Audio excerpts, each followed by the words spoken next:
Hi everyone, welcome back to our channel Code for Tech Solutions. Today in this video we are going to cover very interesting and amazing topic. And our today's topic is building a full stack web app with Angular 18, Python and PostgreSQL. If you are excited about full stack development and want to learn how to build a modern web app from scratch, you have come to the right place. Today we are diving into how you can build a powerful full stack web development using three amazing technologies: Angular, Python and PostgreSQL. I'm sure that by the end of this tutorial, you will have a solid foundation in a full stack development and you will be ready to start building your own projects using Angular, Python and PostgreSQL. So what exactly we are going to build today? Well, we will start with the Angular 18, the popular front-end framework used to create dynamic and single-page applications. And you will get to see how to develop sleek user interface, handle routing, and integrate it all seamlessly. And in this front-end application, we are going to use powerful Angular material library with which we are going to implement CRUD operations, as well as we are going to perform some advanced functionalities like searching, sorting, pagination. And with the help of HTTP client provider, we are going to connect and interact with backend REST APIs. So this is about complete pack we are going to implement on the front end side using Angular 18. And on the backend side, we are going to use amazing backend technology. We can say it's a Python, most popular language we are going to use, and specifically we are going to use Django and Django REST framework for the backend development. And it is a perfect choice for handling requests, processing data, and connecting to our database. And of course, we cannot forget about our database, which is a PostgreSQL. This is our powerful relational database that will store our all applications data. And to connect with the database from the backend application, we are going to use pcopg2. This is the Python adapter or the library. With the help of this library, we are going to connect with our PostgreSQL. So this is about a complete end-to-end application we are going to build from scratch. We are excited to show you how this project works. So in this demo, I will walk you through all the key features of our full stack application. So this is the entire user interface which we are going to build. This is our header section, and these are some controls. This is for name, this is for brand, and this is for price. And this is the add and cancel button. This add button we are going to use for both the purposes, like creating a product as well as updating the product. Below that we have search filter. We can enter any text, accordingly the product data will get filtered out. And this is the table along with the column headers and the data along with action buttons like edit and delete. And below that we have this pagination section. So these are all the functionalities which we are going to show on the screen. Now let us see one by one how this works. Like, let me add one entry.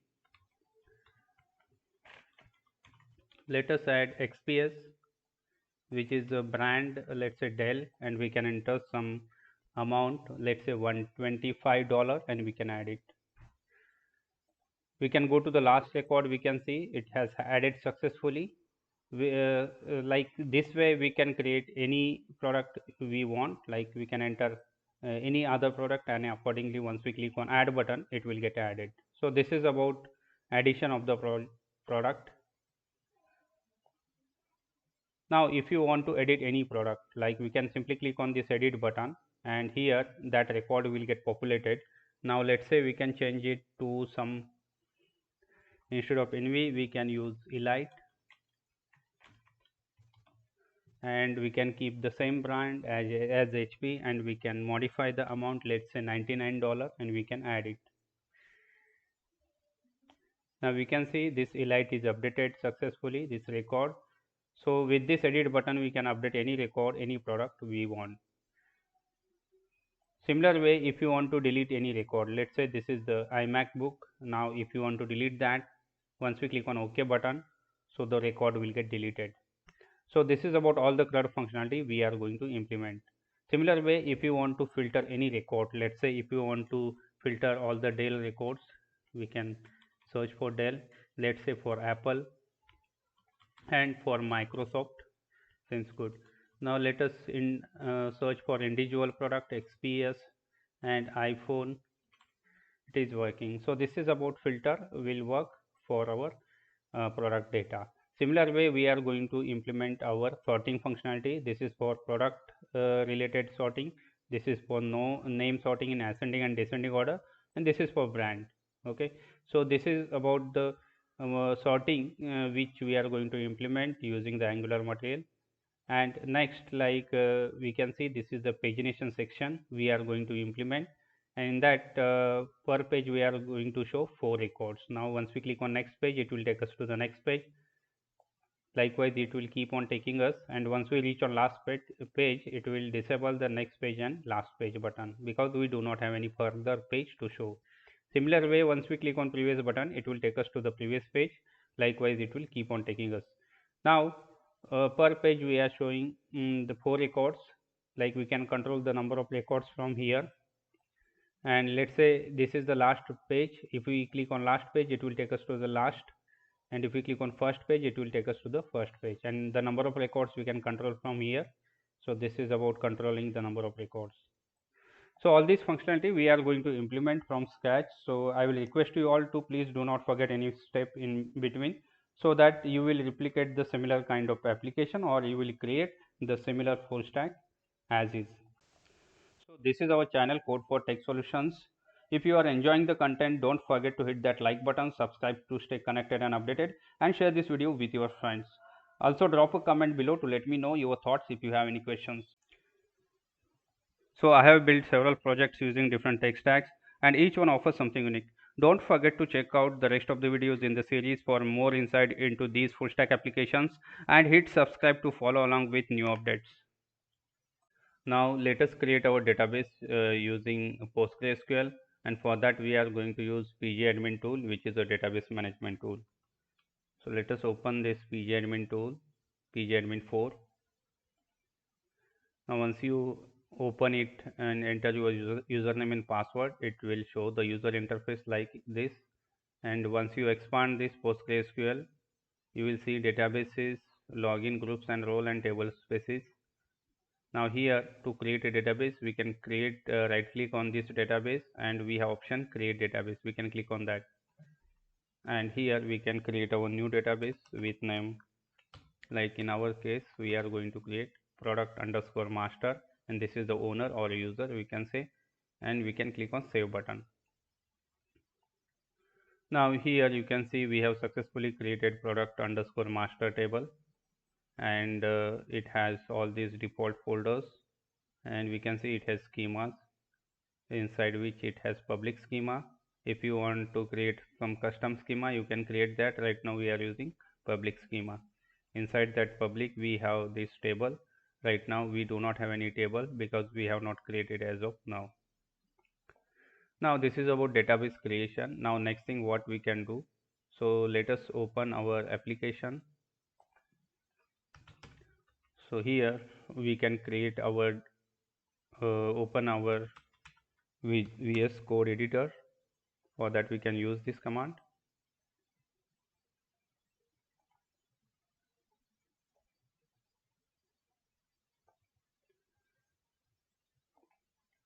Now from here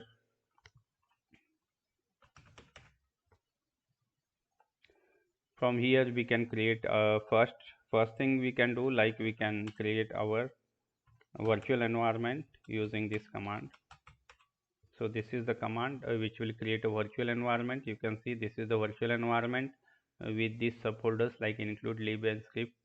So the purpose of creating the virtual environment is to store our project specific libraries, and all the libraries will go inside this lib folder. Okay, so once the virtual environment is created, we need to activate that. So for that we can go to our virtual environment folder, and we need to go to scripts. Inside that we can use this activate command. Now we can see our virtual environment prompt is appearing, that means it is activated. So next thing, like we can install all the dependencies which we require to create this backend application. Like we need Django REST framework, and we require a Python library which is a pcopg2 to connect with the PostgreSQL. So this Django and Django REST framework, these are some web framework which will help us to create Python web development, and in that we are going to create and build the REST APIs using these two frameworks. Now pcopg2, this is the Python library and adapter with which we are going to connect with PostgreSQL database.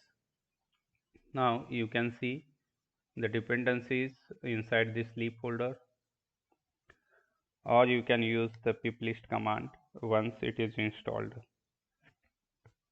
Now here we can use this piplist and see what all things are installed. Now we have Django REST framework, and this is our Python adapter and Python library to connect with PostgreSQL database. Okay. Next thing we can do, like we can create our Python backend application using the Django framework. So for that we can use Django admin start project, and we can give our project name, which is a product underscore service. This is the project name we can give. You can see this project folder is created with all the default files and folders, including manage.py. Now let us go to our project folder. Next we can create one application inside this using command python manage.py start app, and here we can give our application name. You can give any name. I will keep API. Now you can see we have created our application inside our project folder, and this is the application API wherein we are going to keep all our REST APIs which we are going to create. Now next thing, let us configure our database part. So for that we can go to project settings.python file, and here we can see what all things we need to add. We need to go to installed apps, and here we need to mention our library, which is a REST framework we are going to use, and we need to mention our application name, which is the API. So next thing, we can come down, and here is the database section. By default our Python application is pointing to SQLite 3 database, so we need to point it to the PostgreSQL, and here we need to mention what is our database, which is a product underscore master. Next thing, like we need to mention the user, whatever username you are using, you need to use it here.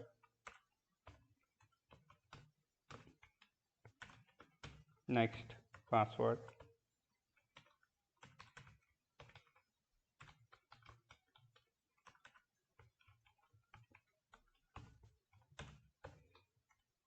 Next we can use host name,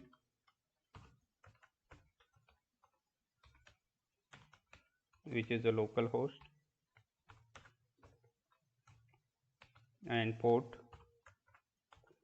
For PostgreSQL database the default port is 5432. We can save it.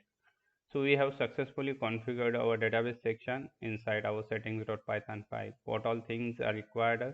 This is the engine we need to mention for PostgreSQL. This is our actual database, username and password, host name and port name. That's it. We can save it. What next we can do? Now let us create our model, which is inside our application. Now here we can create our model class with name product, and it is using models.model.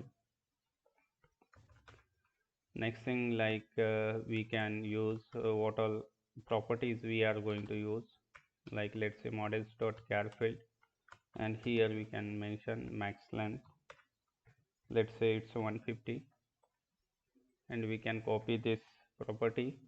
Similar way we can add two more properties.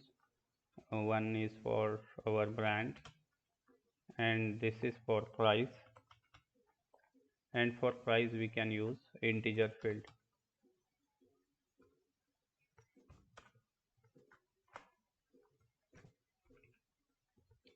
Now we have simply created one database, but what if we want to choose the database name, what table we want to use, that you can mention it here, or if you want to point to the existing table instead of creating new one, you can use this section. Okay, fine.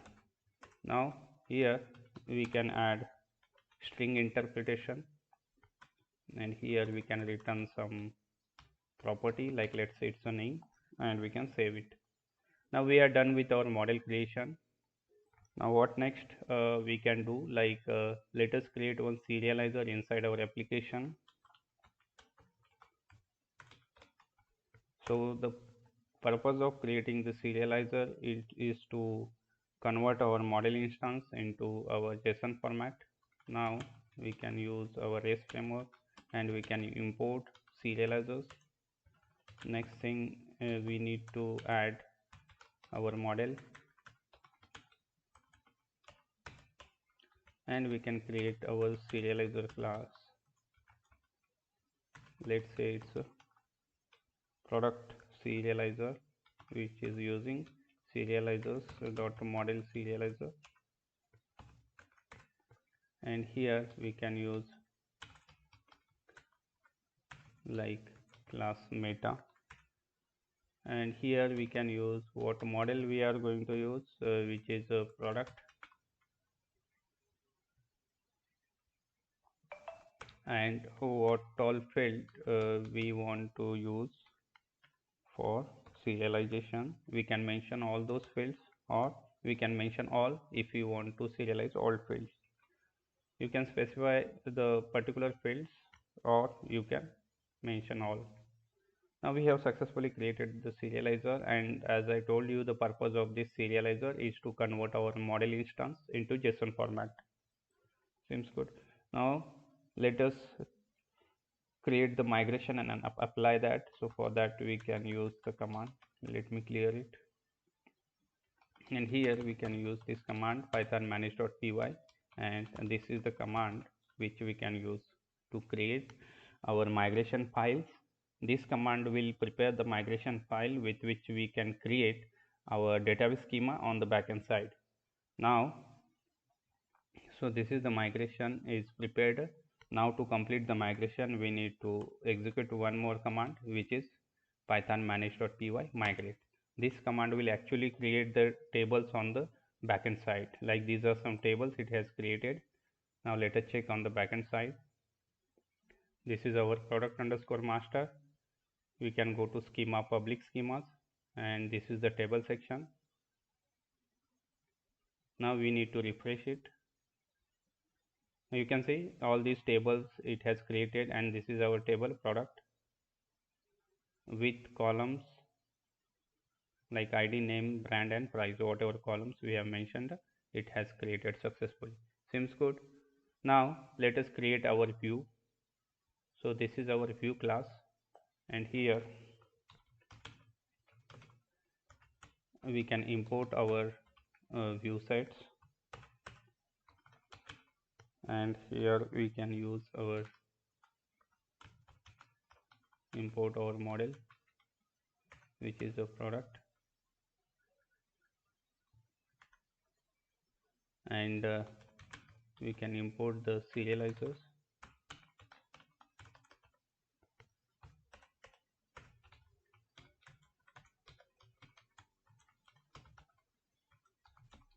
We can name our view, like let's say product view set, and we can use the model view set which is inside view set. So we can use query set. For that we can use product dot objects dot all method or all functions we can call on this one, and we can mention the serializer class which is a product serializer, and we can save it. So to create a view using Python Django REST framework, we have various options, but we have chosen these view sets, and we have used this model view set because this is the most popular and recommended approach while using the Python Django REST framework. Now, one more benefit of using model view set is that it will create automatic actions for our retrieve, create, update, and delete actions. So we don't need to add much boilerplate code for creating the CRUD operations. We can save it. So finally, we can create our URLs and configure that. So first, we can create our URLs inside the applications. This is the URLs, and we can use the Django URLs, and we can import path and include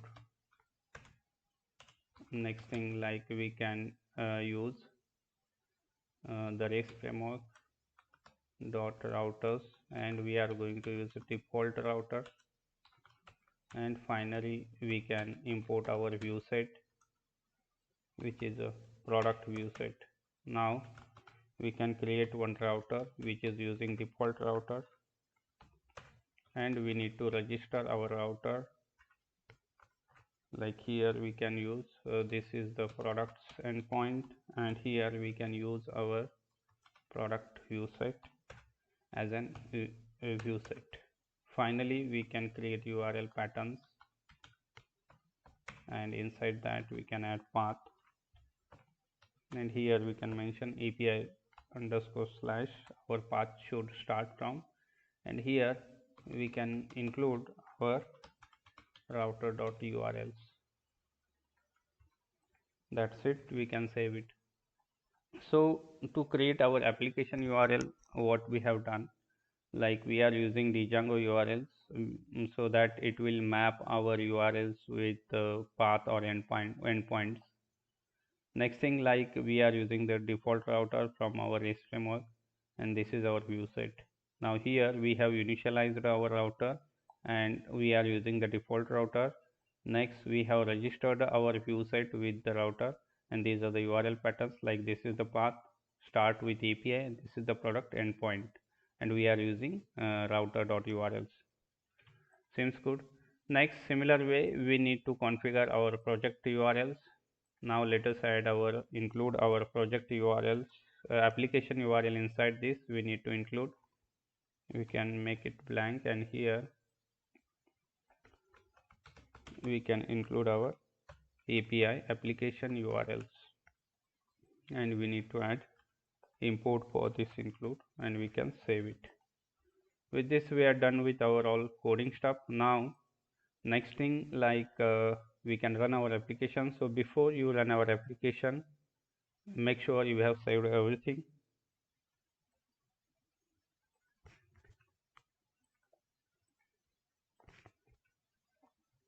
This is the models, and this is the serializer. You can save it. Now let us run our application using command Python. Let me clear it.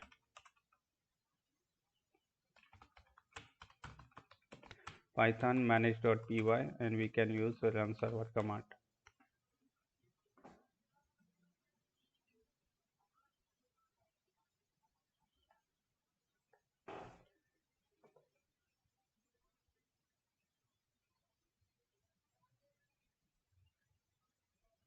So here it is showing some error.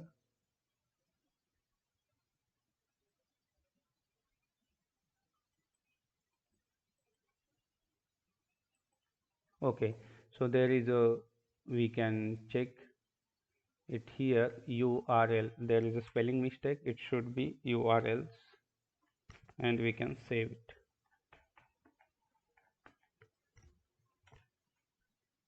Now let us rerun our application.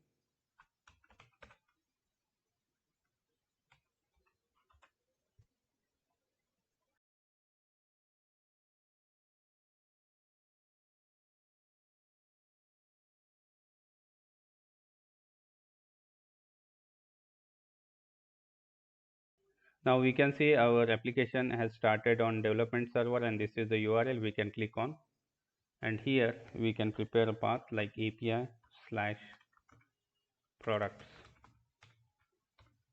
So how to define the URL path? Like this is the URL section, project URLs, which is pointing to our application URLs, and this is the application URL file where our path will start from API, and this is the products endpoint we need to use. Now we can click on. Now here you can see this is the Django REST framework user interface, and it is showing the product list, which is a empty list. It is showing because we do not have any record as of now. So let us create some records, like this is the name for product.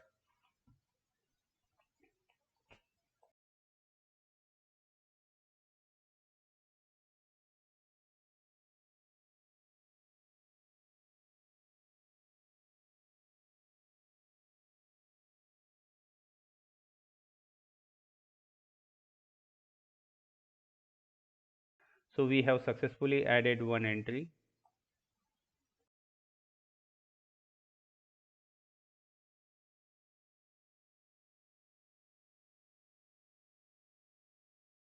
Now similar way we can add one more entry for this product, like let's say we have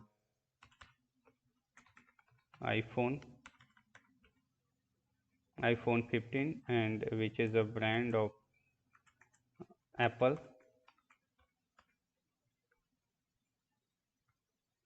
and here we can say it's an 75, or we can say $99. Seems good. I am taking some random entries for price and brands. So let us add one more entry, like let's say it's a Pixel 5, or we can use Pixel 2, which is of Google brand, and let us make some price, let's say $77. Seems good. Now we have all the products ready. Now if we check the list, it will show all the product list. Okay, seems good. Now what we can do here, if you want to fetch a particular record, so before we do that, let us check into the database if the entries are successfully added or not. First thing, you can refresh it, and after that you can use our script and select script to check the data.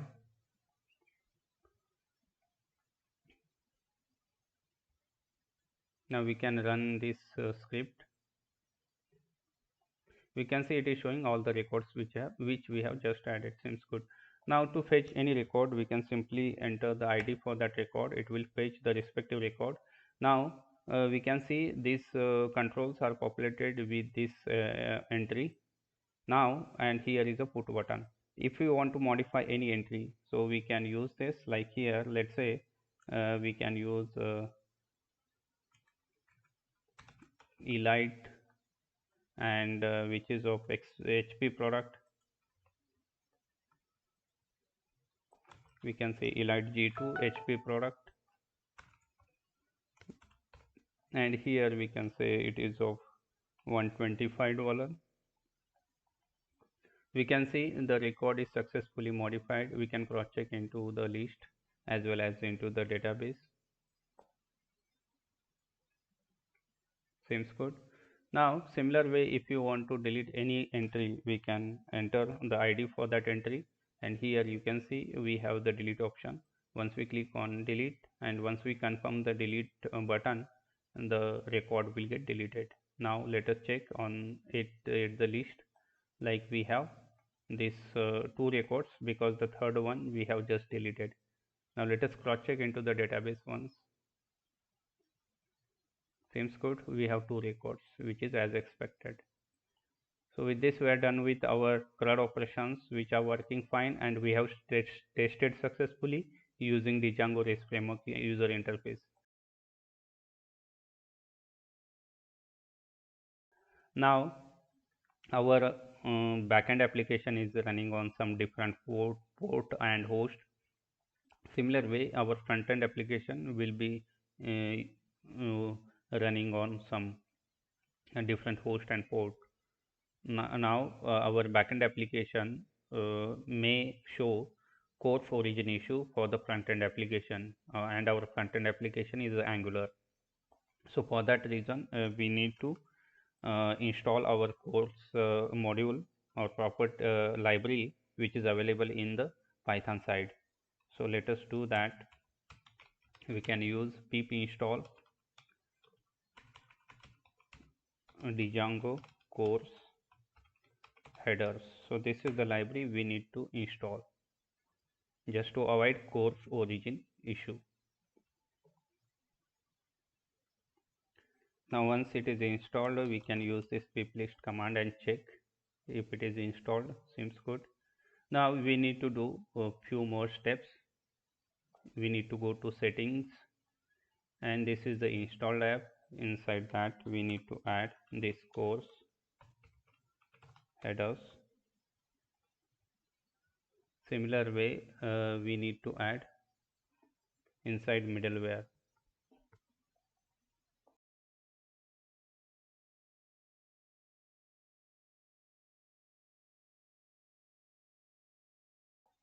So it should be course headers, and here inside middleware we can add course headers dot middleware dot course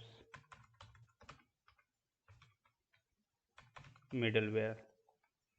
So this is the middleware entry, which is course headers middleware, and this is course middleware. Seems good. Make sure you are not doing any spelling mistake.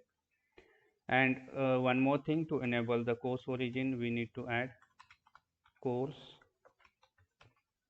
like allowed origins, and here we can mention what all origins we are going to allow. Like we need to mention here our Angular URL, which is starting with HTTP localhost 4200. This is the Angular URL we need to mention, so that our Angular application will interact with our Python backend application successfully. Seems good. We are done with our backend Python application creation. Now let us create our front-end application using Angular 18. Now here in one terminal our Python application is running. Similar way we can create one more terminal for our Angular application. Here we can create our Angular application using command ng new, and here we can give our application name, which is product underscore web. With this ng new, it will create a standalone Angular application because we are using Angular version 18.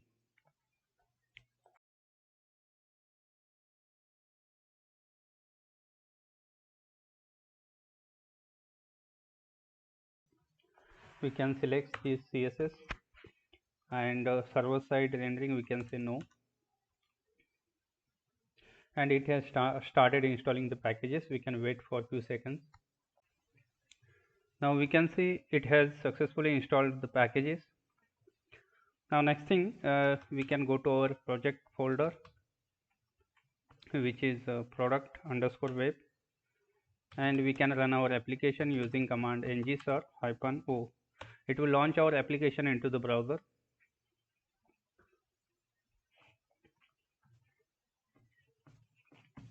We can type y.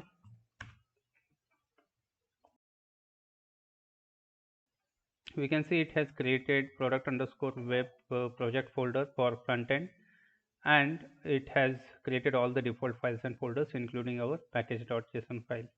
And this is the dependency section inside package.json, wherein it will list all the dependencies.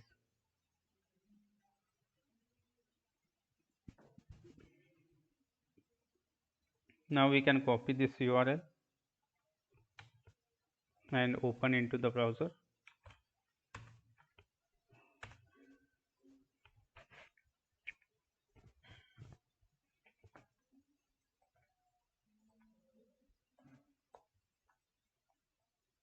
Now we can see our Angular application is running fine. So we have successfully created our Angular application, which is running fine.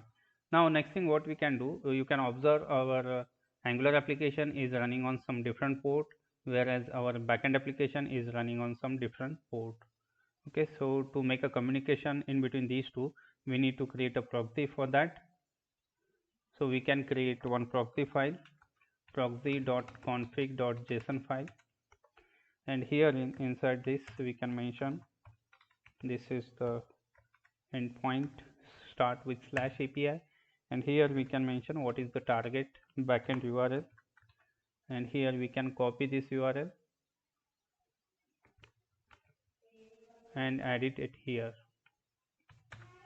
Next thing, like we can add one more entry like secure as a false, and we can save it. Now we need to do one more thing, like inside angular.json file we need to go to ser, and here we need to mention the options. Inside options we need to mention the proxy config, and here we can mention our file, which is proxy.config.json, and we can save it. With this we are done with our proxy configuration part. Now next thing, like we know that in real practice we are dealing with multiple environments like be it development, production, or staging, or state testing. So each environment will be having different configurations, setups, and all. So uh, to manage the dependencies and configuration for different environment, it is always better to create environment in Angular application which will manage different environment like development, production, staging, and each environment will be having its separate configuration part stuff. So let us go to our project folder, and inside that we can uh, generate the environments using this command ng generate environments. With this, like, it will create the environment for different environment like development and production, and if you want to create any other environment, we can create. Now here we can see it has created environments folder. Inside that we have development environment, and this is the environment which is the default, and this default environment is pointing to the production, and we can say production as a true for this. Here we can use one more thing, like we can use API URL as a, and here we can mention our production URL, let's say https and myapp.prod.com. As an example, I am saying in real practice you can keep your production URL at here. Now we can save it. So this is for production. Similar way in development we can add our development URL, and this is the dev URL, and here obviously it is not a production, we can make it false because it's a development environment. Okay, now our development is pointing to the development host.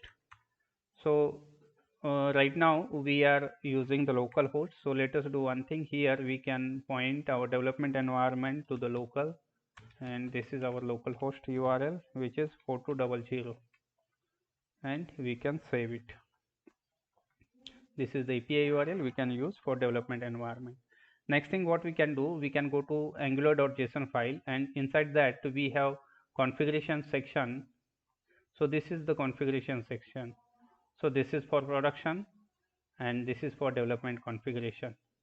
Similar way, if you have any if you want to add one more configuration, we can simply copy this development, and below that we can add the new section, and we can change these, like instead of development we can make it testing or staging. And similar way, we need to replace this file, like this is the default environment or ts file, we need to replace with our target environment, like it can be testing or staging. Okay, and here you can observe like this is the default configuration which is pointing to the production, so we can make it point to the development because our localhost 4200 URL we have configured for development environment. Seems good. We are done with this. We have successfully configured our environments, created environments. Now here inside serve you can see we have successfully added this proxy config, and inside this configuration inside ser, this is for production, this is for development. Similar way, if we have any other environment, we can add an entry for that environment. Okay, now we can save it. Next thing, let us create the component for our application. So first component we can create, like, which is a module, and we can give a module name like it's a product.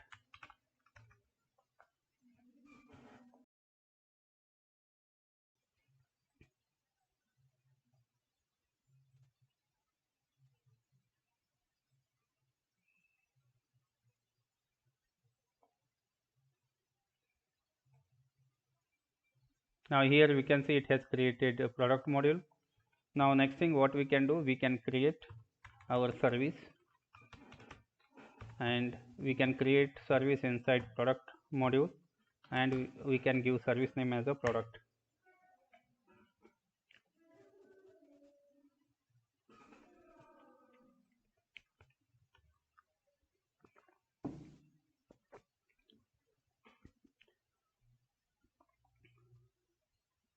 So we can see it has created service component, the service. Next, we can create one home component, and it is a component, means we can use component ng generate component inside product module, and this is the home component which is standalone. Now most of the controls and functionality like rendering, showing the table, columns and data, and the functionalities like CRUD operations and searching, sorting, pagination, all those things we are going to perform on this home component. In that sense, most of our controls and functionality will be there on home component. The final component we can create, which is the interface, and we can use I for interface, and here we can give our interface name, which is the product itself, and this product interface is inside this product module. Okay, let us generate the interface.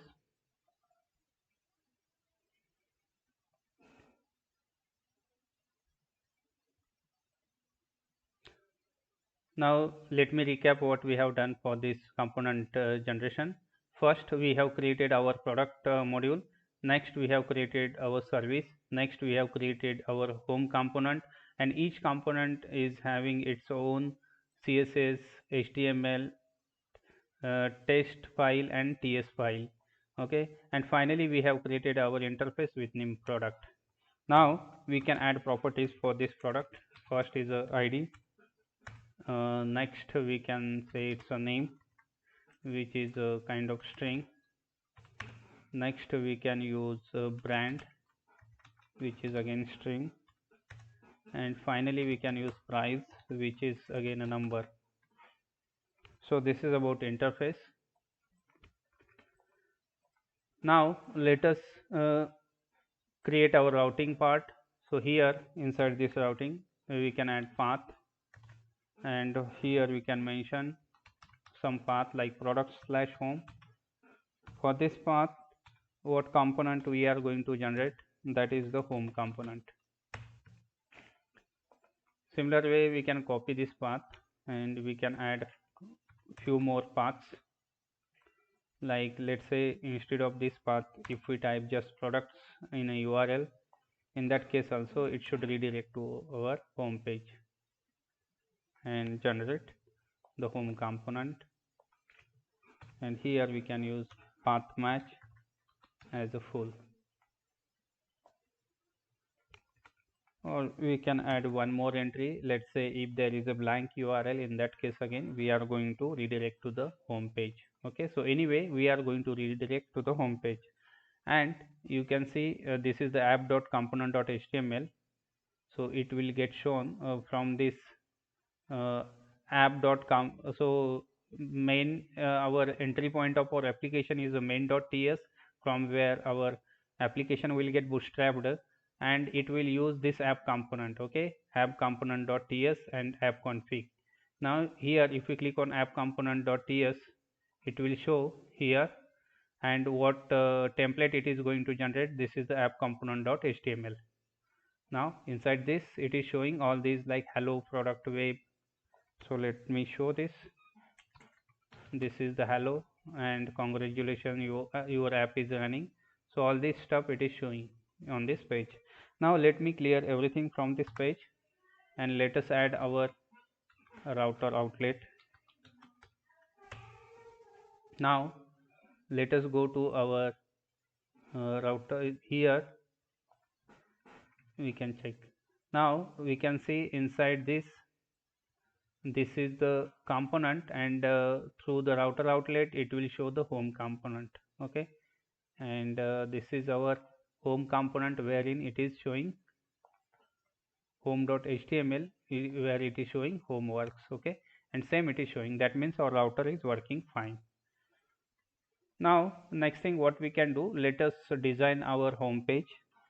First we can create one div, and so before we create anything, so let us, because we are going to use Angular material, so let us add that part as well, and we can use ng add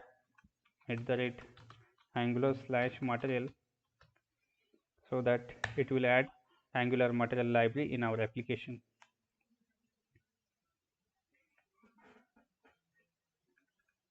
till the time we can create our class.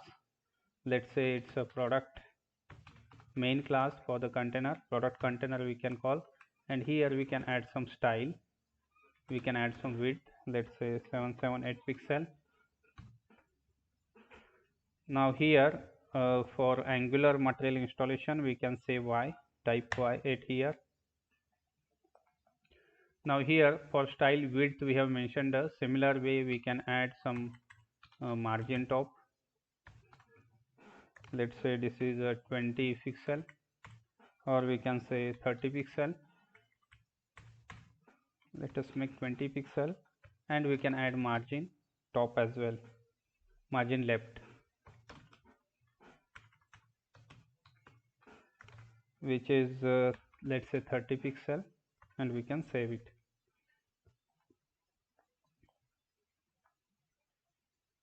Now it is still installing the Angular material. Now here it is asking for the theme, custom theme. So let us go with default theme, which is Azure Blue. And here for typography we can add Y, include and enable animations, we can type yes. Now first it will install the Angular material, so let us check into the package.json file, and here we can see it has installed Angular material with version 18.2.14. So it is about to complete, it is showing still installing. So let us close this, and it has successfully installed the package. Now let us go to our home.component.ts file, and herein we need to import our what all packages we are going to use in Angular material. So let us add that. So first thing we can use, like we are going to use mat form field. It's a module, and we are going to use take it from like Angular material, and here we can use form field. So this is for form field. Similar way we can add few more imports for other controls, like this is for form field. We can add mat input model, and this is the input, and we can add mat icon, and this is for icon, and here we can use mat button, and this is for button.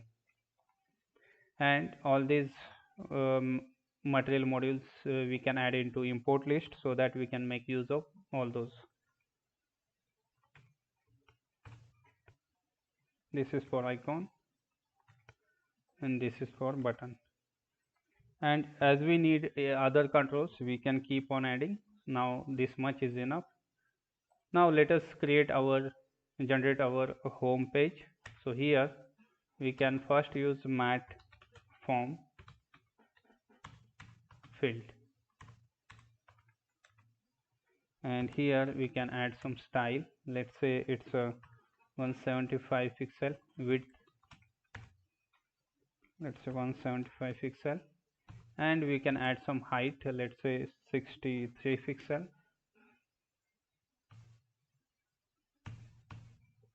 Inside that we can add one input, let's say text, and this is for name. We can add ID for name. We can add some placeholder, let's say enter name, and this is not the normal input, it is a mat input, and we can save it. Okay, so before this mat form field, let us add one header part. Let's say here we can add some header, like it's a full stack application, or we can say full stack app with Angular 18, Python,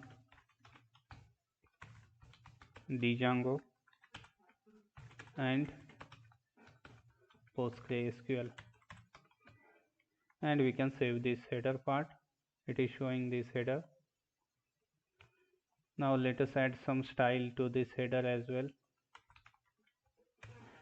We can add some color, and here we can add font weight as a bold. Now seems good. Now this is the mat form field, and which is like which is it has one input. Similar way we can add one icon, so we can use mat icon. It should be mat icon, and here we can use font icon. For that this is the name and it is the atom, so we can say we can add some store for the atom or inventory, and here it should show this icon after the input box, so we can use mat suffix and we can save. It is showing store icon. You can use your appropriate icon at here for add product name. Now this is for name. Now let us rerun our application so that it will show in a proper way. Let me stop this application and run it again. Till the time we can add two more mat form fields. This is for name. We can add for brand and price. This is for brand. You can copy it, and here we can add brand. If it has any icon it will show, or else it will not show.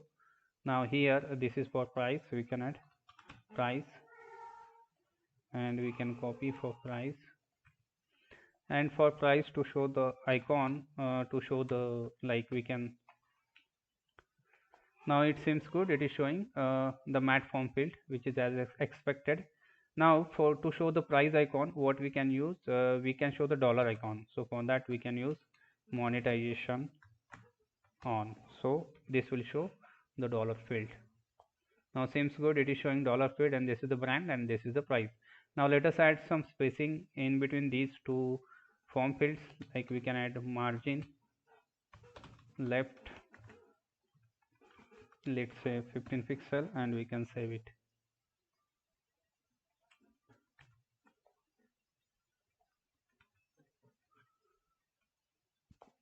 Seems good. Next thing, we can add one button, two buttons, and we can use this matte flat button. So in Angular, to create a button we have various options like matte flat button, matte raised button, and there are other options as well. So we can choose matte flat button, and here we can add as a label, and here we can add some style. For button style, let us add some width,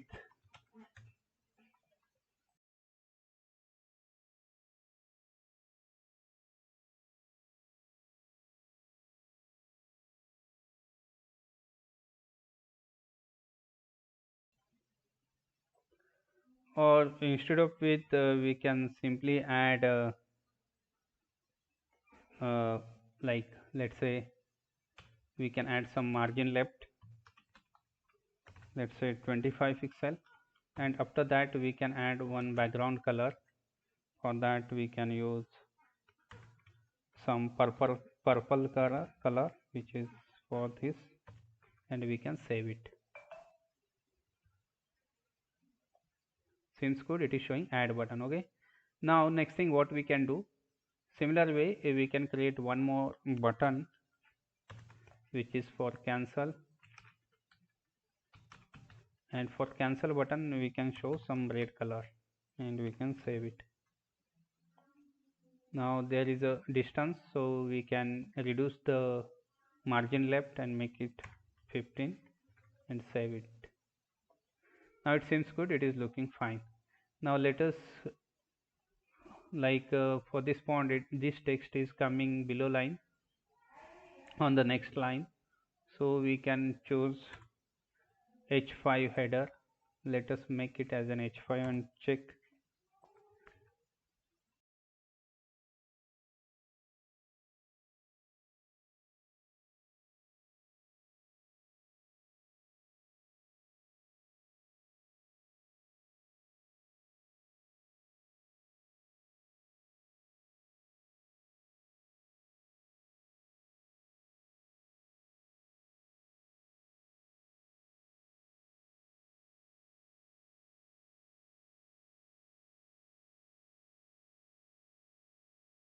Now it seems good. Okay, so this is on the single line, so it is not showing on the next page.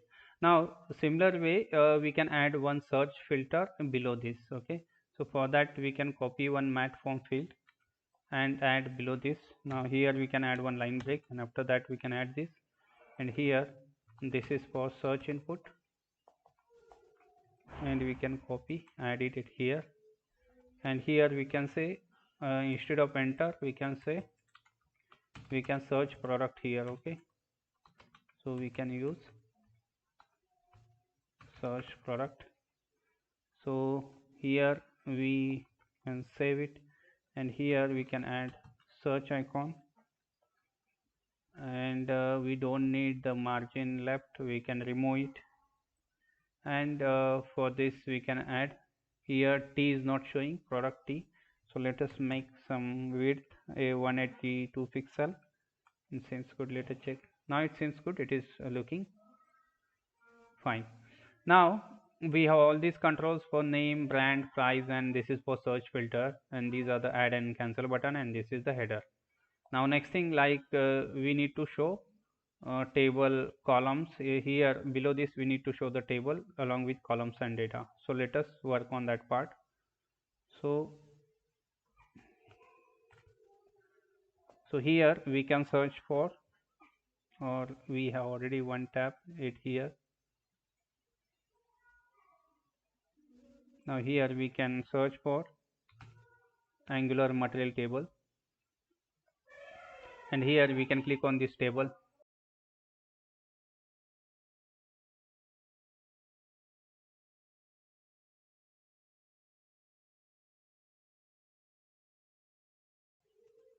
Now we can see this is the Angular material it is showing. You can choose the design, a table design, and accordingly you can view code it here from here. And we can see this is the table element, we can copy as is tables tag, and here below this mat form field, if we want we can add one line break, and after that we can add this table, and we can save it. Now on this table, to show the headers and columns, we need to copy this part, and this is for displaying column and data. We need to copy it and add in our TS file. Okay, so this is the TS file. Here we need to add this. Now this element data is not needed for us, so instead of that we can use like mat table. It's a mat table data source, and it is using the data of product type, and we can initialize it. Okay,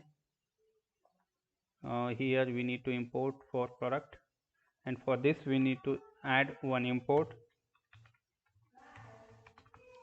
for this is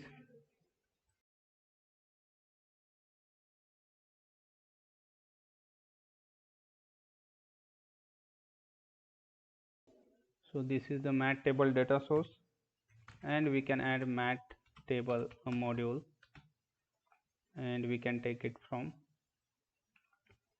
Angular table. So here we can add Angular table, and this mat table module we need to add into our import list so that we can use that. Seems good. Now we have data source, and these are the displayed column. Now let us check how it shows, and this is our HTML.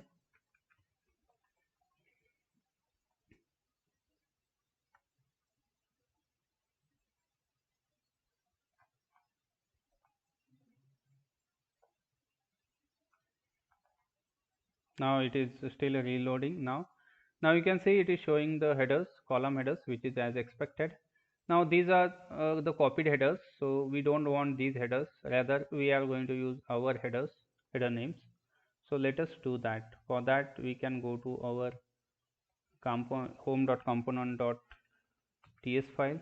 This is the first header which is id, product name, and here we can use our brand, and this is the price, and we can save it. These many headers we require. Now it is not showing because the same header name we need to add it here at the place of this mat header cell depth.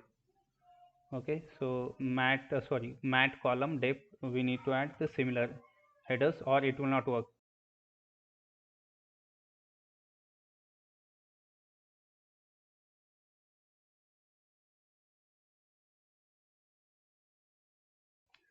So this is the id, and here we can type the header which we want to show on the as a table header. So here we can say it's a product id. In similar way, this is name, and name seems good, and this is for brand, and this is for brand, and this is for price, and this is the price, and we can save it. Now seems good, it is showing our headers which is product id, name, brand, and price. What next we can do? Instead of element we can use our actual constant. So let us do that.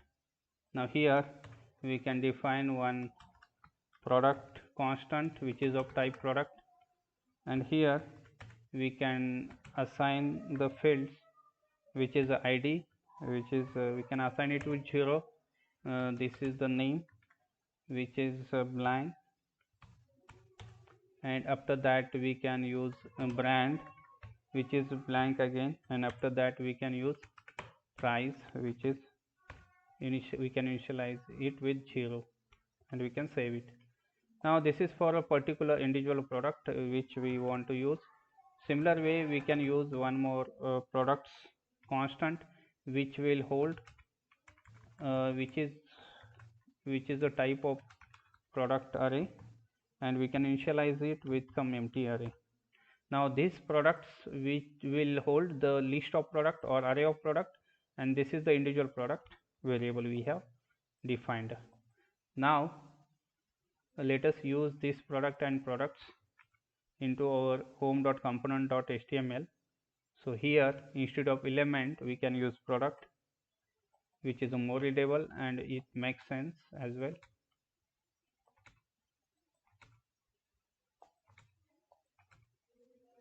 And here instead of row we can use our products list. Okay, and we can save it.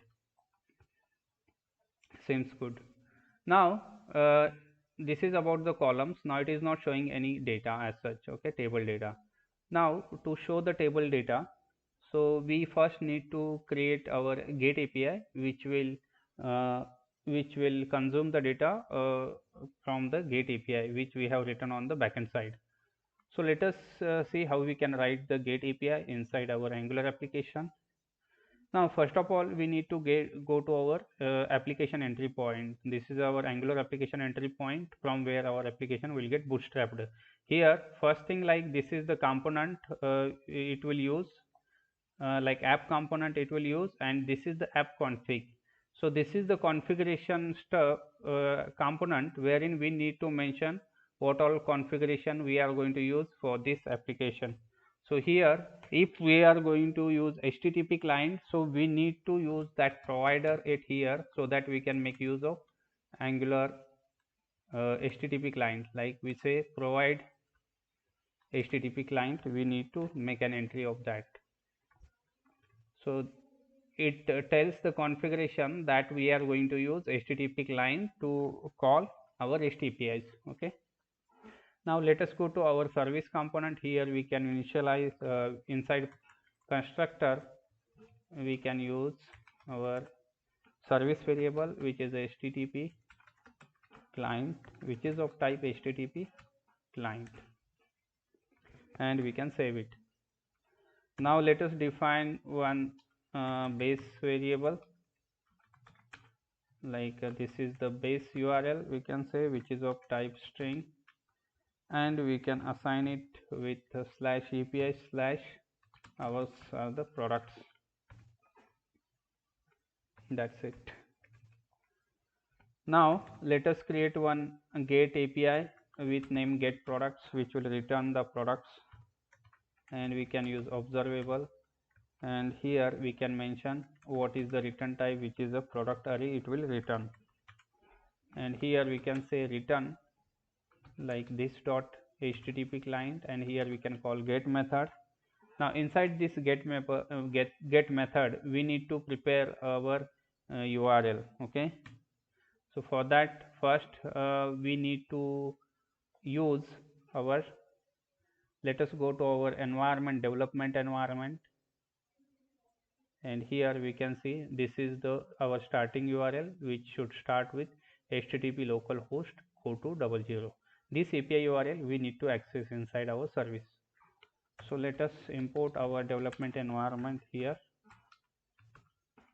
So this is the development environment, and here, so first let us import for product. Okay, now here inside this backtick we can first access our development environment, like this is the environment dot, we can access API URL. After that we need to access this URL. Okay, so for that we can again use $, and here we can use this dot base URL we can use, and we can complete the statement. Okay, now this is the return, this dot http client, and this get will return the product array. We can copy, edit it here, and we can save it. Seems good. Now still it is not showing any data because we have just defined one method for returning the products, but we have not called it from our home.component.ts file. So let us give a call to that. For that first we need to implement one interface, which is after view init, and for this we need to implement one ng after view init method. Now let us define one constructor which will use our service, which is a product service, which is of type product service.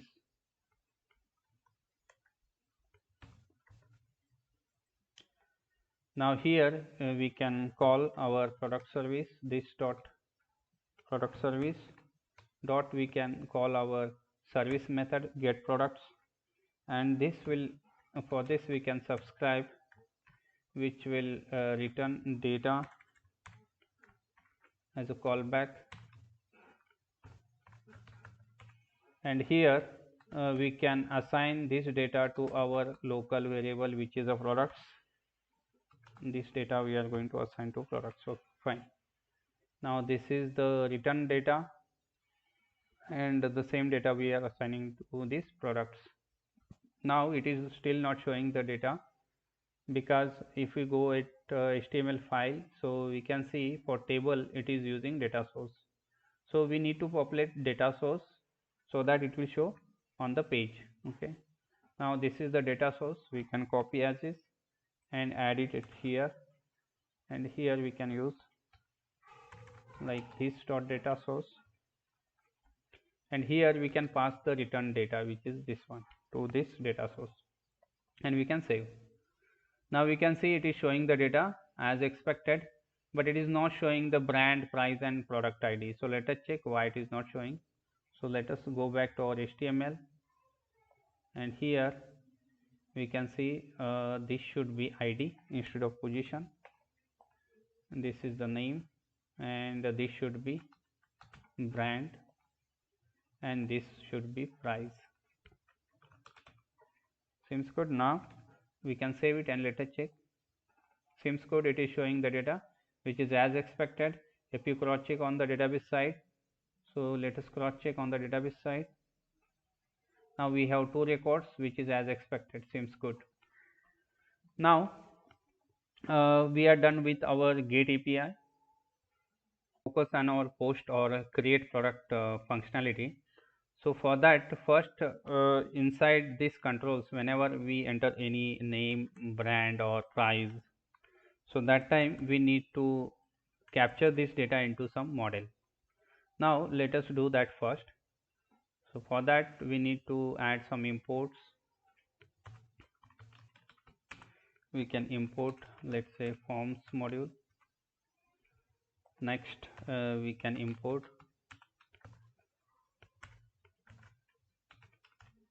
common module, and we can save.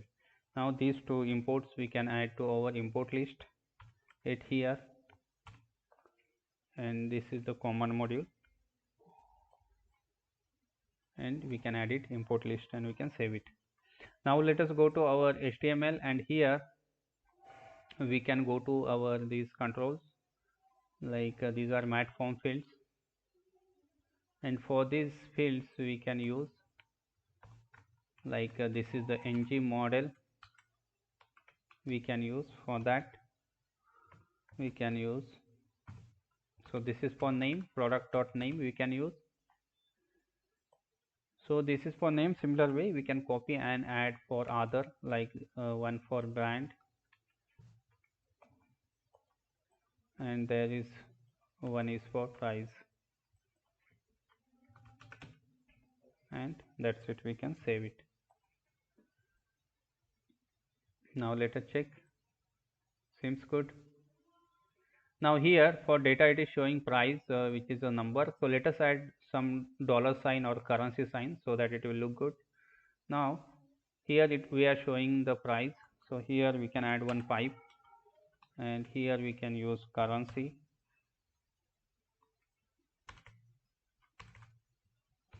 We can use currency,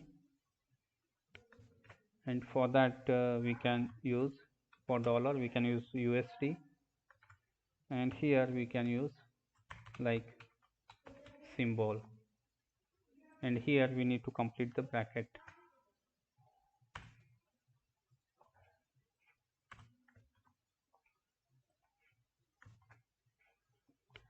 And let us check how it looks.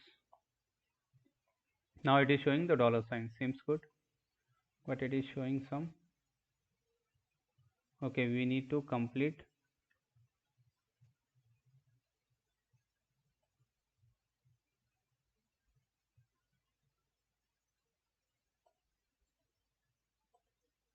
Okay, so here we need to complete the TD part. Now it should look good. Now it seems good, it is showing dollar as expected. So what we have done, only we have written one pipe after this, like we have added this dollar symbol. Okay, seems good, we can save it. Next thing, like we have captured inside the module like name, brand and price. So here it is showing 0, instead of that it should show blank. So let us do that. Here is our price. So instead of 0 we can define one price, local price variable, which is of type any, and we can assign it with undefined, and here we can access like this dot price, and we can save it. Now it seems good, fine. Now next thing what we can do, once we click on add button, the product should get added into the database. So here whenever we enter a new product name, brand and price and click on add button, the entry should get submitted into the database. So let us go to add button.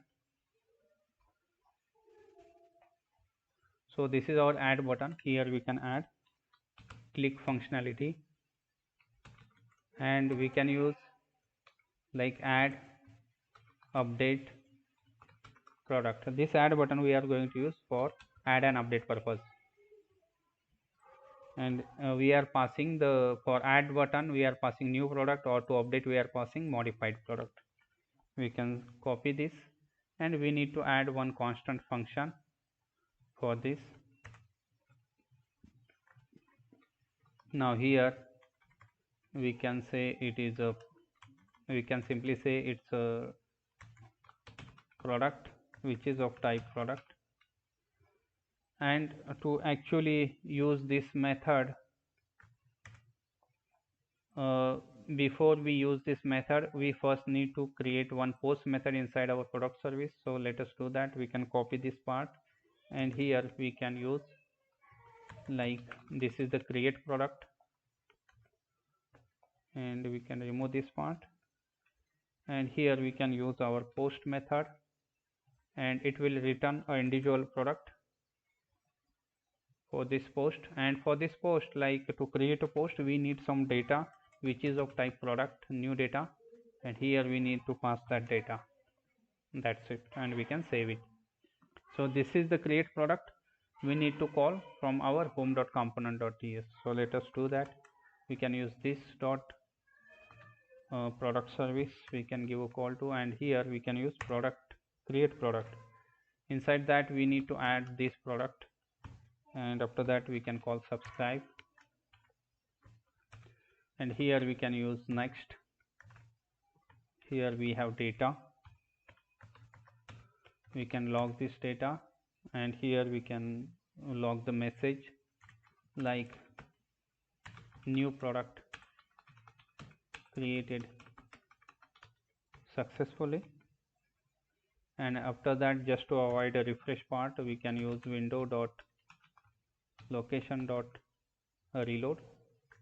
This method we can call, and to complete this method we need to add error scenario as well, and here is our error, and we can log this. That's it. Now this method ends it here.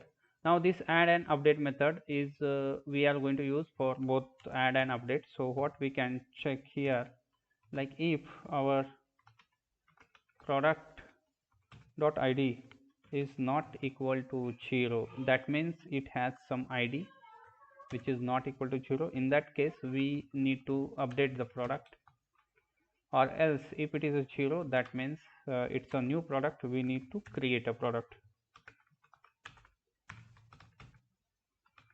Okay, fine. Now for creating a product we have this much logic available. So this is our create product logic. We can cut and add inside this one. Seems good. Okay, now let us check how it works. So this is for add and update product. Now let us add one new product. Let me take add one, let's say there is a one MacBook, we can use Pro. Brand, it's Apple, and here we can enter some price, let's say $150, and we can click on add button. Now we can see it is successfully added MacBook Pro. This is the last record. I am taking the random entries. Now with this our addition is working. Now what next we can do, if you want you can add one more, like, let's say there is a, we can use Pixel 2, which is a brand of Google, and we can say price, let's say 80 like $110. Seems good, it has added successfully.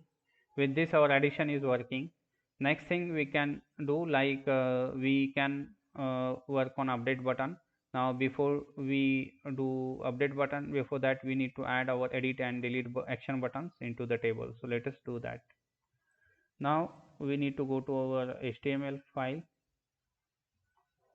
and this is our last column, which is for price. We can copy, and we can add next to that. So before we add any column right here, first thing we need to go to our ts file, and this is our displayed column. Here we need to add our column entry.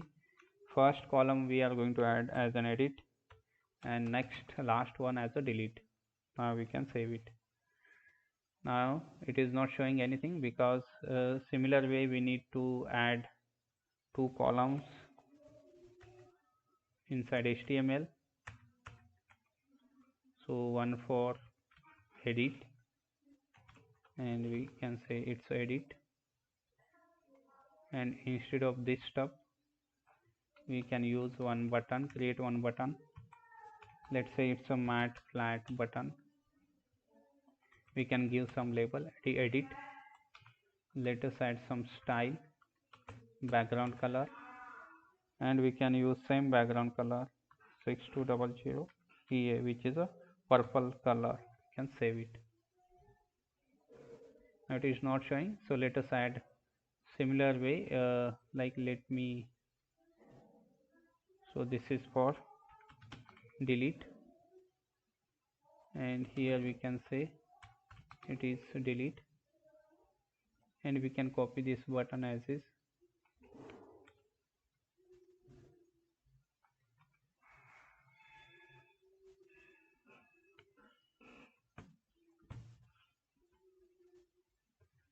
And here we can add some width, sorry, we can add some width.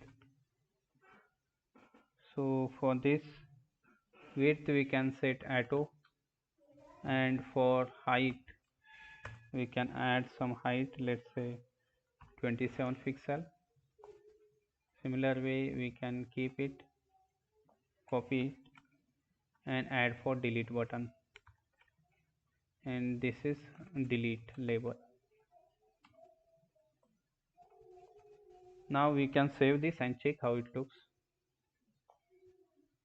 Now seems good. Now for delete button we can add some red color.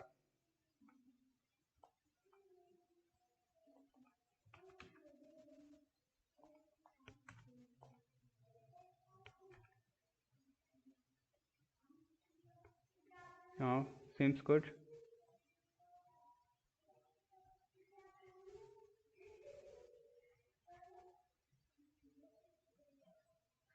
So let us make height as a auto and check how it looks.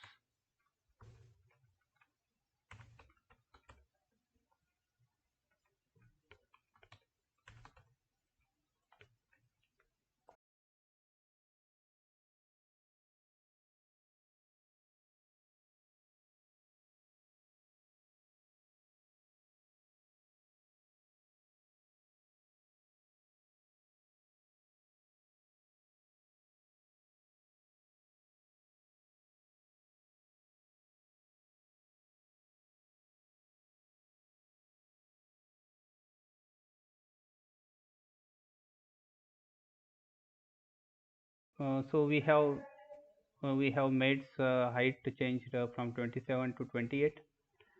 Now let us add some CSS to this table.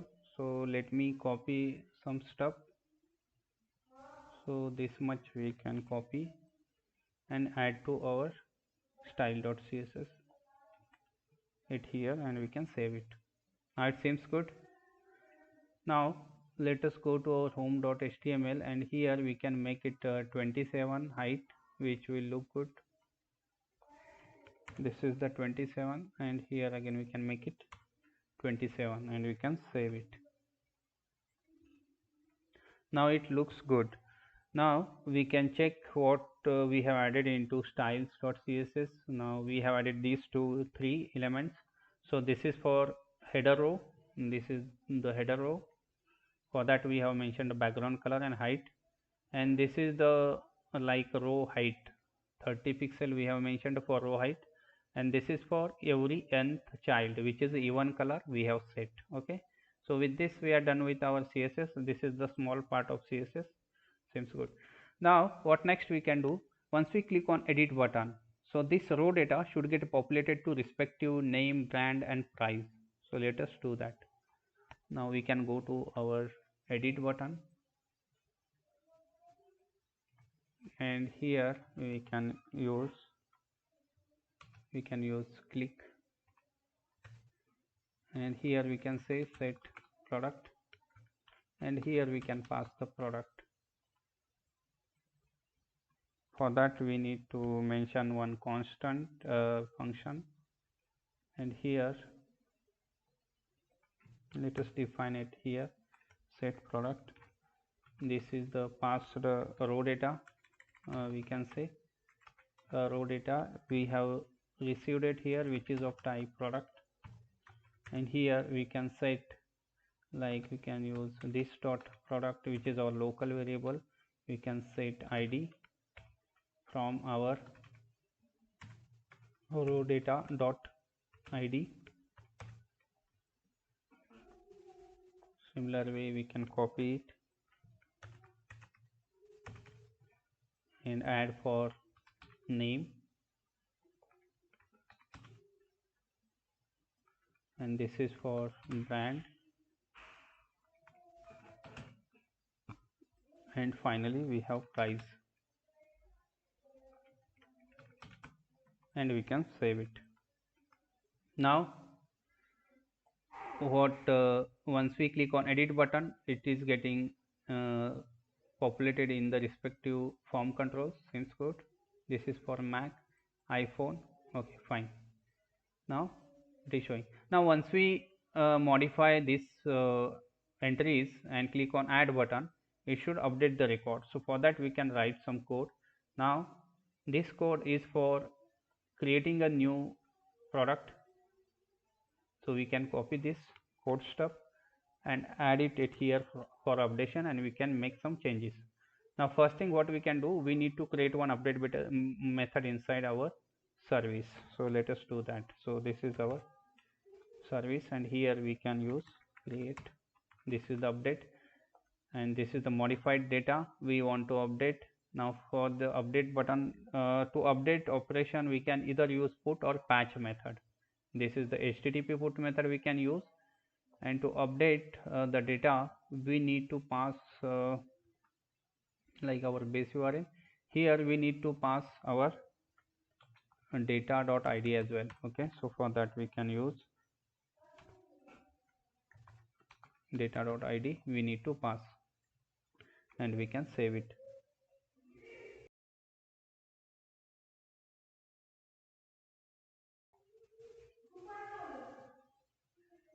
Now this is for update. Now let us give a call to our update.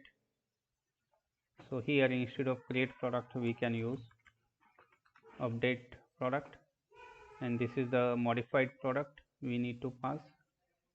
Sorry, this is for create. We don't need to make any changes here.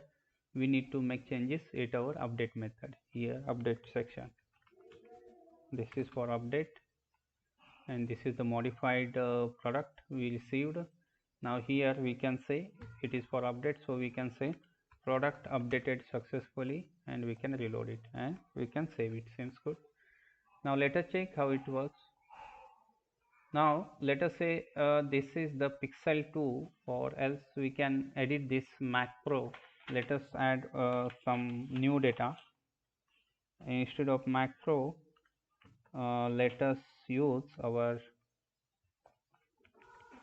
we can add ThinkPad, which is of Lenovo, and here we can use price $120, and we can add. Now let us check why it is not showing.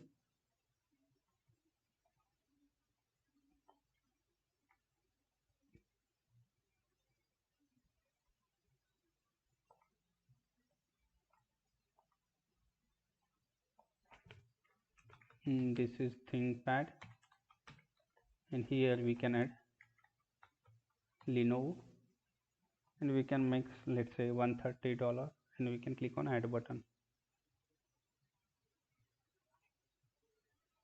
Okay, now here we are passing. Okay, so our URL should end with the slash button, so let us do that. Now this is our product service, and here we need to add our slash and check how it works.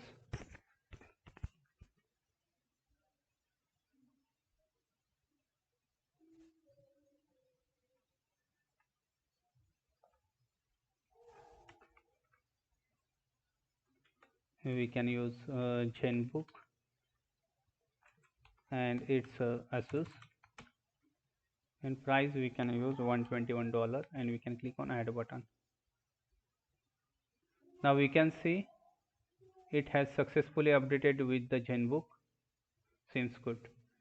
With this, it is our update is working. Let us update this, which is a Google. Instead of 2, we can make it 5, pixel 5 Google, and price we can make it like let's say $125.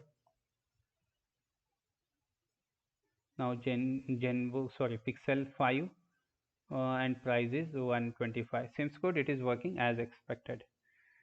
Now with this our update is working. Similar way, let us add for delete functionality. Now we can copy this update functionality, and here we can use, and this is our like delete product, and here we need to pass only id, which is of type number for deletion. Here we can call the respective delete method, a delete http method, which is returning the type of product, and here we just need to add id, which is enough. No data is needed to pass, and we can save it. Now let us check. So this is the delete product. We need to call that from here. Now let us do, so this is where our add and update method ends. After that we can use, let's say, no, here first we need to add one on click functionality to delete. Let us copy this functionality and add to delete.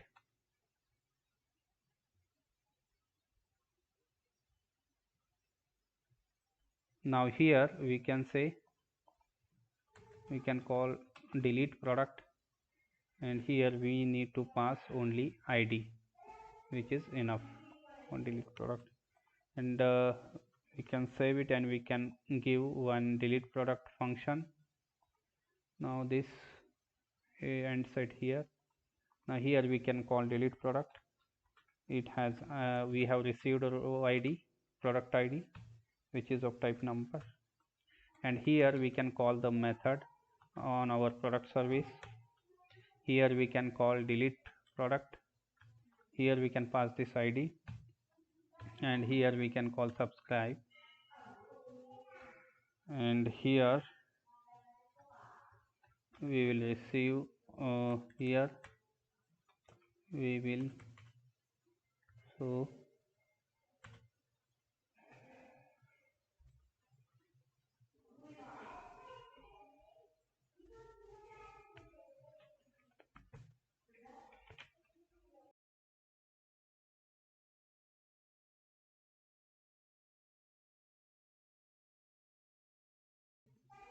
here we can call subscribe, and here is our callback data. For that we can say, what we can do, like here we can call this dot products, we can assign to, and here we need to iterate on this list, which is a product list. Here we can filter, and for atom we can say atom dot id, which is not equal to the passed id.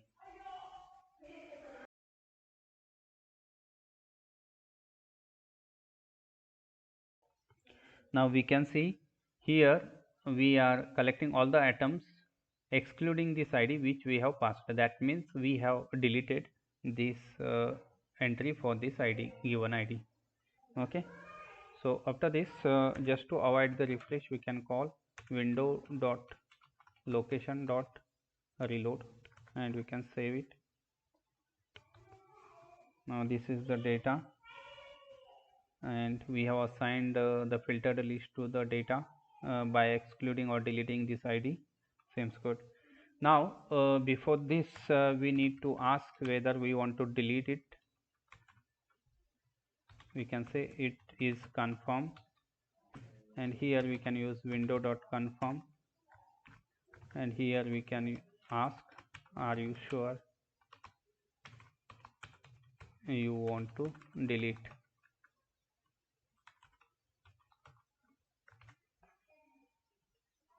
And once it click on delete confirmation, that means it is confirmed. If it is confirmed is yes or true, in that case we need to call this functionality so that it will delete the product from the list. Now let us test this functionality. Now we have enough records. Now let us delete the last one. We can click on delete button. It will ask for the confirmation. Once we click on OK button, now we can see the record is deleted. Seems good. Now let us check on the backend side on the database. Now it should show 3 records. Seems good. It is showing as expected. Now with this we are done with all our CRUD operations. Now next thing, like, we can focus on our search filter. Now let us go to home.component.html, and here we can see our search filter. This is the search input. Now for this input we can add one filter.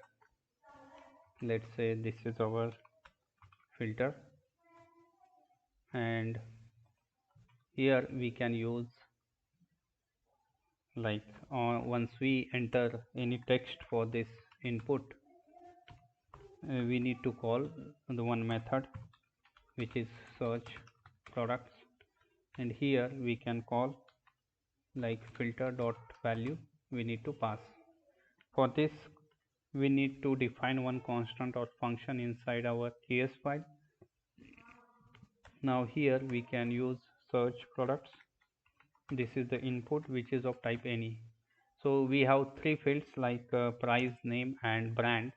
So one is a string, two or one is a, there are like mixing of integer and string fields, that's why we are taking any. Now here, so this is the search products. To now we need to store the filtered products in some constant. So for that we can define one constant for that. So let us copy it, and here we can say it is a filtered products for that, which is of type product array or product list. Now we can use this filtered products on the left hand side here, like we can use this dot filter products, and here we are going to use our actual product list on which we are going to filter on, and here we can say atom dot name dot to lowercase, and on that we can call includes, and here we can say input dot we can use to lowercase. This is for name. Similar way we can add for, so we can copy this. Similar way we can add for, like atom dot brand. So let me copy it. Now this much thing, like from here to here we can copy and edit it here, like this is for brand, and after that we can add for price. Now price is an integer, so we do not need to call to lowercase on that. We can simply call includes, and here we can say or we can use price dot to string, and on that we can call includes, and for that we just need to pass the input. That's it. Now with this it will give us the filtered list. After this, like, we need to populate our data source, because on page we are showing the data source. So let us copy that one line which is of data source. We can copy it, and here we need to pass this filtered list for this data source, so that this filtered data will get shown on the page. Now we have only three records. So let us add few more records so that it will show the data. So let me add one, like let's say it's a predator, which is of Acer. Let us add some price 155. Let me add one like Zenbook 2, which is of Asus again, and price we can say $15. Let us add one iMac book, which is of Apple, and let us add some price, let's say $125. And let us add two more entries, so that for pagination we need some more entries. Let us add one ThinkPad, that is of Lenovo, and here we can add some price, let's say 95, or we can use 135 36.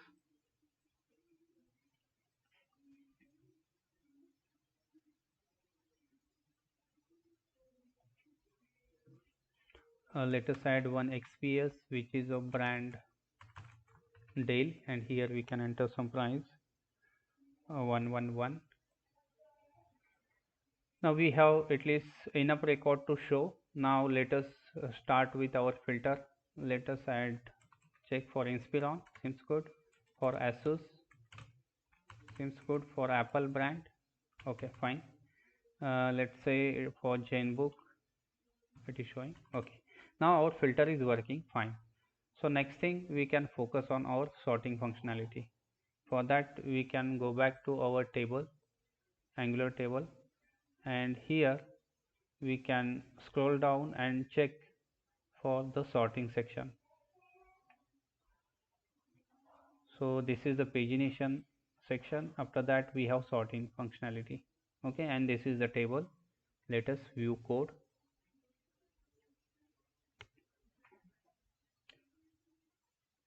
Now this is the code for sorting. Now first thing, we need to add this mat sort at table level. We can copy and add to our table.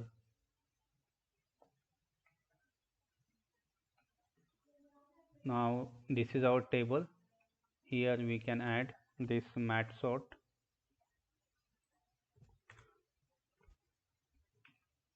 Next thing, like we are going to add this mat sort header to every mat header cell. Okay, so mat header cell, for all these we can add mat sort header. For all th we are going to add this. This is for brand and this is for header, so that our sort will be applicable to those headers. What next we can do, like let us go to our ts part and let us check. So this is the view child we need to add. We can copy it and add into our ts file. Let us define it here. We can add import for mat sort, and here we can import for view child, and instead of mat sort we can use any it here, and we can save it. Now here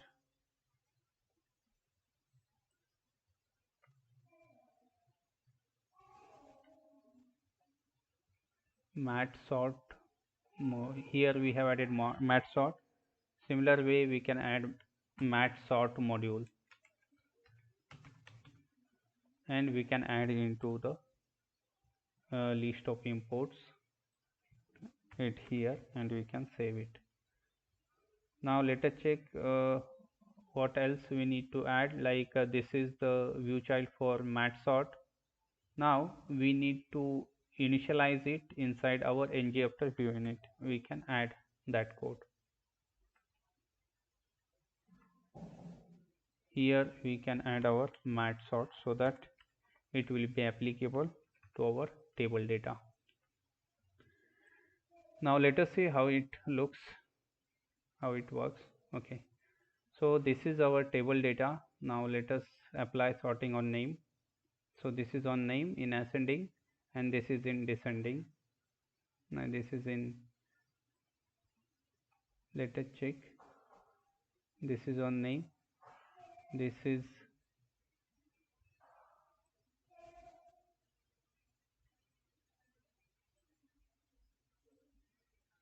in ascending. Let us check for brand, it is showing, seems good. For price it is showing, id it is showing, seems good.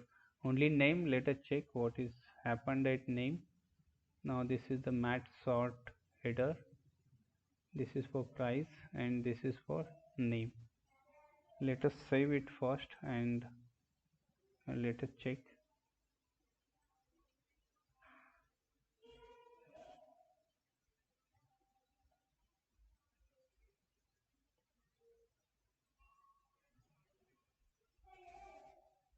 Okay, so these are all these capitals and after that I, which is seems good, and this is in descending order. Okay, fine. Now it is working as expected for all the column. So for sort we have seen it is working. Now next thing we can focus on the pagination section. So let us go to our pagination at here, and this is the table for pagination. Let us click on view code, and here below this table part we can see this is the mat paginator. We can copy this part and let us add below table in our here. If you want, we can add one line break or we can simply add the mat paginator. And here number of items we are going to show per page, we can make 4 because we have less number of records, at least 2 pages we need to show. So let us make like this one. Now here we need to add this view child for the mat paginator inside our TS file. So let us do that, and we can add import for mat paginator, and here we can say it's any, can save it. Now this is the mat paginator. Similar way we need to add module for this one, and this module mat paginator module we can add inside our import list, and we can save it. Now one more thing, we need to initialize it inside our ng after viewing it, and we can save it. Now let us check how it looks. It is still reloading, seems good. Now it is showing the pagination section below table, and per page it is showing 4 records.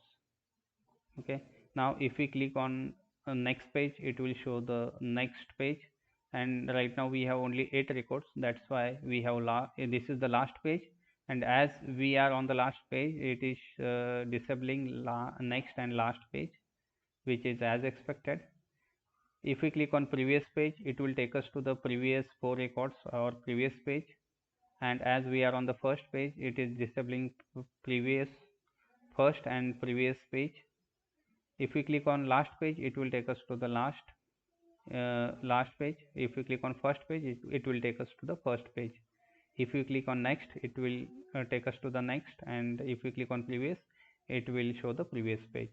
And from here we can control the number of items per page. Okay, seems good. So this is about all the pagination, searching, sorting, pagination, including the CRUD operations we have uh, successfully implemented. I hope you must have enjoyed this video, and I will request you all, so please do not forget to like, subscribe and share, and please do share your valuable comments so that I will prepare myself in our incoming videos. I will take your constructive suggestion, and accordingly I will create my incoming videos. Thank you so much for your valuable time, and thank you so much for watching this video.